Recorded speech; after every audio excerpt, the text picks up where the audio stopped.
I am the Tofu Golem. Please enjoy the video. You begin by finding your gift card code and signing into Bonkers Corner. You need the code visible and an active account. Once signed in, navigate straight to your account wallet or the checkout page. This is where redemption happens. Make sure the billing address matches your account details so the platform accepts the card. If you have multiple codes, decide which to apply first, write them down to avoid typos. Then paste the code exactly and click Redeem or Apply to move to payment. At checkout, choose your items and head to Payment Options. Select Gift Card or Redeem Code as the payment method so you can apply value.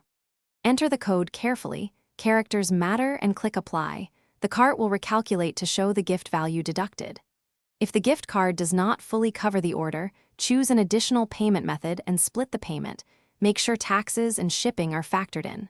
Once the totals look right, confirm the order to lock in the transaction and receive confirmation. After placing the order, confirm the email receipt and check your account wallet for any remaining gift card balance so you know what's left. If the code is rejected, don't panic.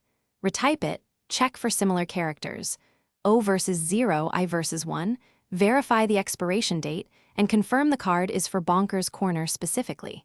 If problems persist, contact customer support with your card number and screenshots. Keep receipts and transaction ID to speed resolution, and get credited or Thanks for watching. Consider subscribing if we helped you today.